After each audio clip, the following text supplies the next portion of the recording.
Reporter Chancellor Johnson is tracking the latest. When the news initially broke last week about Sean Miller's alleged conversation for the payment to DeAndre Ayton, a lot of eyebrows were raised. I had the opportunity to speak to sports agent Sam Renault, who says this happens a lot more than people think. Today is officially International Axe Throwing Day, so what better way to celebrate than to sit back, relax, and throw an axe. Shannon's go-to move is a snatchback three. Defenders know it's coming,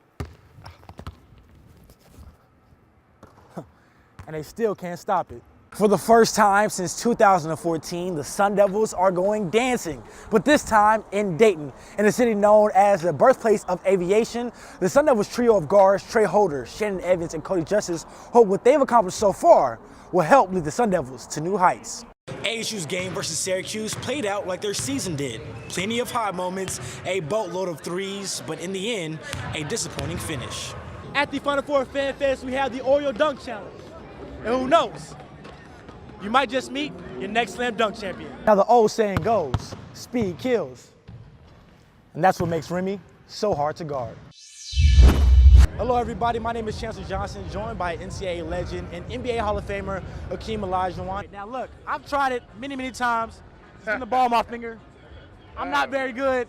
These guys are pros right here, so I need you to help me out. Let me help you. You're left-handed, right? All right, here go the secret. All you got to do is look at the camera and not the ball. Yep. Right there. Right here. There you go. Make it strong. Be strong. I got it. The guy who threw that pass, Grant Hill, he was named to the Naismith Hall of Fame. What does it mean to see your former teammate get to that moment? Well, it means a lot. It means he's a great player, and I got a chance to play with him for a little while. Mo Wagner of the Michigan Wolverines, he had a big night, including 20-plus points and 15 rebounds. Only two other players have done that, including Larry Bird and yourself. Now, you did it with the Houston Cougars in 1983. What do you remember about that night? Well, if his takes are any good as his college basketball career, the Wildcats will be taking home the championship. My name is Chancellor Johnson, and he is the man, the myth, the analyst, Braden Bell. Now, Braden, there's really no nice way to put this. ASU really struggled in all three phases of the ball, special teams, defense, and today we're talking about that offense. Why has ASU struggled putting points on the board? And Donnie, when you say New Orleans Saints, you gotta say, who that? Now I know it's who that? Who that nation? All right. Yes, All sir. right. Thanks so much, Chance. Check this out. A.J. Pollock strikes out in the top of the second inning. He's not happy and lets the umpire know. So out comes Torey Lovullo. Hey, ump, nope, don't want to hear it. Hit the showers. Lovullo gets ejected, but here's where it gets interesting. Lovullo continues to plead his case and has a few choice words for Cards catcher Yadier Molina. Molina takes exception. He starts to bark back. Then we get some pushing and shoving. Bench is clear, and Molina had to be restrained. Phew! The D-backs ultimately get the last laugh as they won 4-1.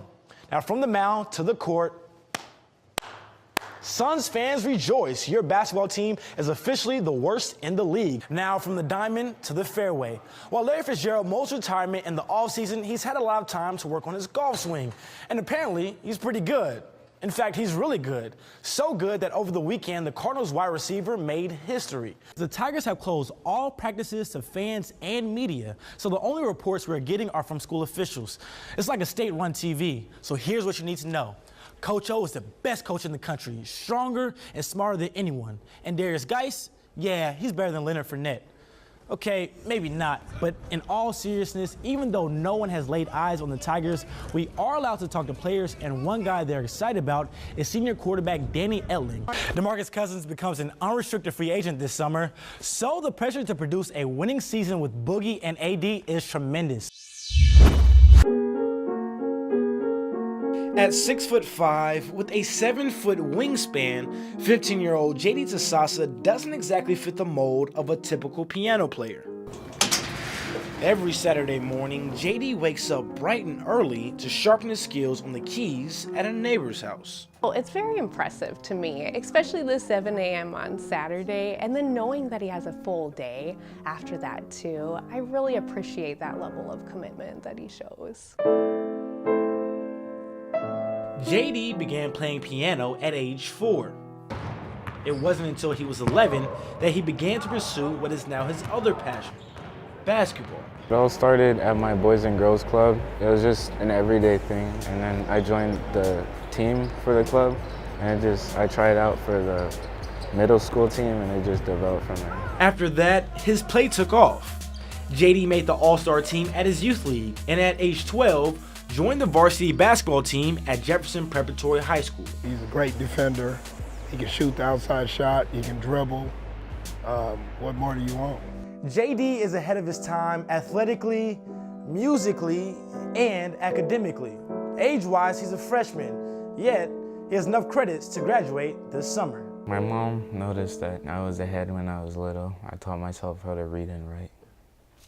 And so it just led to me starting early and then skipping a grade. When JD got to middle school, he took enough classes to receive high school credit. When he got to high school, he was already ahead of the curve. Now, he has enough credits to graduate at the age of 15, which gives him more time to focus on basketball. Now, JD and his mother have a decision to make: graduate early and try to play at the next level at 15, or hold off to continue to develop as a player. You look at it realistically, staying back a year, he's still going to be 16. That's still really young compared to most of the college kids. So we're still trying to, it's still up in the air whether or not he's going to graduate early, stay the extra year. It's still up in the air. JD is definitely a talented kid, something that is clear to all who know him, whether it's in the classroom. That director of that gifted program recommended that. In fact, she recommended that he skip 2 grades. On the basketball court, He's 20 pounds away from being excellent. or on the piano. He can go as far as he's willing to contribute to the cause. For most student athletes, juggling their sport and other extracurricular activities can be tough. But JD has bigger aspirations past basketball. Because I know that in the future, all of these things will help me in life, and it never stops at old age. Because once you get old, sometimes basketball may stop, but you can still play music. For Cronkite Sports Report, I'm Chancellor Johnson.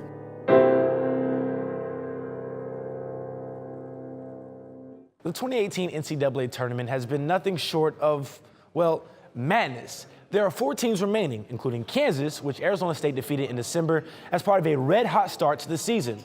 But then the Sun Devils struggled through Pac-12 play, and they were one of the last teams into the NCAA tournament before exiting in a loss to Syracuse in the first 4. I had a chance to sit down with 2 seniors to reflect on the Sun Devils' roller coaster season and look ahead to what's next. What does it mean to you guys knowing that one of your signature wins is now one of the last 4 remaining? Yeah, it sucks to be able to see there in the Final Four. Even when I saw Kansas State in the Elite Eight as a competitor, I still want to be playing it. If you're Villanova, where's your key to success to take down Kansas? I don't really know. Hopefully they miss shots. ASU's 95-85 win at Kansas in December helped catapult the Sun Devils into the national spotlight. They quickly became the talk of the town in Tempe. Beginning of the year, nobody knew us for real. You could walk around campus, nobody know who you are. And then we got number 3 in the country. You couldn't do nothing. You couldn't brush your teeth out, nobody noticed. And I remember me preaching during the wave, just telling them to keep surfing, you know what I'm saying? Just keep riding that wave, because when it's over, it's over. And now it's over, so it was a good run. Soon after the Sun Devils finished with a non-conference record of 13-0, that wave started to subside. ASU dragged through Pac-12 play, finishing at 7-9. The Sun Devils followed that up with a first-round Pac-12 tournament loss to Colorado. It was a stunning fall, from playing as the last undefeated squad in Division I in December to sitting squarely on the NCAA tournament bubble in March. Trey sitting in the film room, watch 6 games, Postmates, donuts, and all this stuff. When they're sitting there watching games, rooting for other teams that you never, I was sitting there rooting for Rhode Island. I don't think I've ever watched Rhode Island before this year in my entire life. So stuff like that, it was nerve-wracking, but to be able to see we made it and all that and be able to share that moment with these guys, I never been that happy. The NCAA selection committee saw enough in ASU to place them in a first 4 game, sending the Sun Devils into Coach Bobby Hurley's pool to celebrate the school's first trip to the Big Dance since 2014. Coach is sitting there, he's like, if we get in, what are we doing? I was like, Coach, I'm jumping in your pool, I don't care. He's like, I'm jumping in with you. He's like, tell the guys. He's like, we're jumping in the pool. I was like, all right. As soon as I heard our name called, I was the first one out the door, and I'm shirt off, everything, jump straight in the pool. ASU's stay in the tournament would be brief, falling to the Syracuse Orange in the opening round.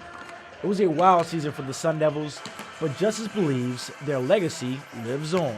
We accomplished so much together that it's not over at the end of the day. This run we did, it's not over because we changed this arena, we changed this fan base, we changed Arizona State basketball. And the culture. Like, we started this, so we'll see where they can take it from here. The Kansas Jayhawks advanced to the Final Four after last week's 85-81 win over Duke. They'll play Villanova tomorrow night after Loyola of Chicago takes on Michigan.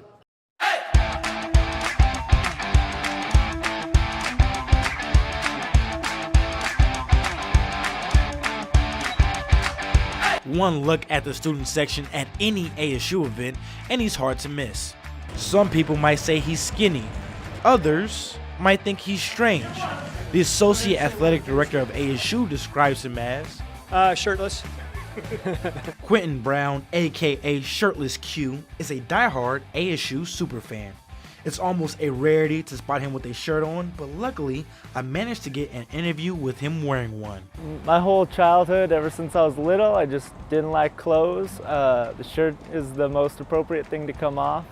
So growing up, I always liked to run around shirtless. Q's love for Pat Tillman and ASU runs deep, so much so that he tattooed the pitchfork and the initials of the ASU legend on his body. Like the way he carried himself, not only on the field, just like toughness. Like he was never the biggest guy on the field, but he just hit him in the mouth when they came at him. And then just off the field, the way he treated like other people. Part of Brown's persona is his hair.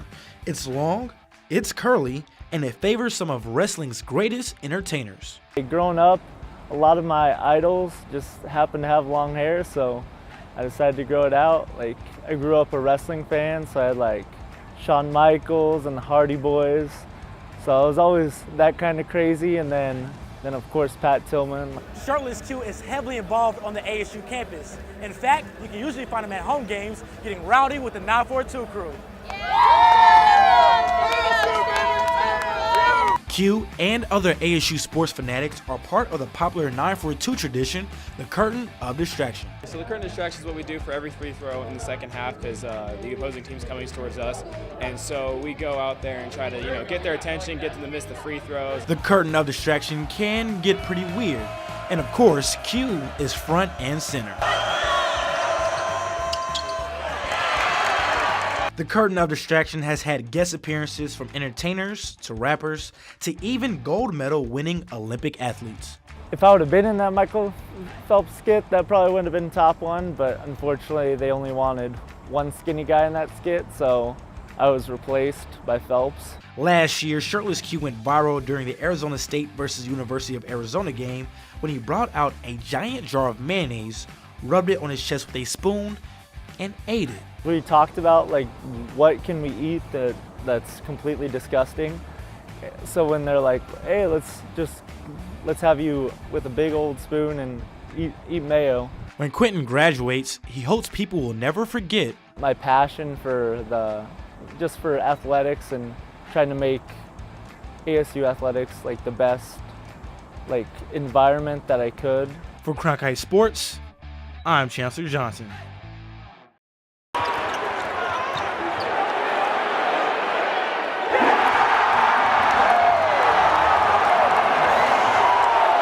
At this point of the season, many ASU fans know the name, the face, and of course the hair of freshman point guard Remy Martin. He plays with a chip on his shoulder and only has one goal in mind. To be the best on the court at all times, so I go out there and play as hard as I can, do the little things that my team needs me to do, and ultimately I just want to win. The Sun Devils sixth man is mostly known for his lock-up defense. He's got a very high motor, and his teammates love the spark he provides off the bench. He's rebounding, he's blocking shots, he's stealing, getting charges, all these different things. So his energy on defense, we thrive off that. And his teammates aren't the only ones taking notice. He's easily become a fan favorite in Tempe. In fact, people really seem to love his energy, just crazy energy. When he comes in the game, he brings so much to the team. I think his energy is just electric. Now the old saying goes, speed kills. And that's what makes Remy so hard to guard. Might be the fastest guy I've ever played against, fastest guy I've ever seen. Like, we had practices where we would work on our press and stuff, and we have to try and pick him up full court, and it was nearly impossible. Like, trying to stay in front of him, it's like, I don't even know why I would even try. Now there's more to Remy than just his lightning fast speed. It's actually something he's been trying to perfect to improve his overall game. I work out every day about, changing my speeds, misdirections, looking off defenders. I'm always working. I'm always trying to figure out how I could be the best player. Next year, after all of the seniors leave, the keys to the offense will be placed in Remy's hands. In Tempe, Chancellor Johnson, Cronkite News.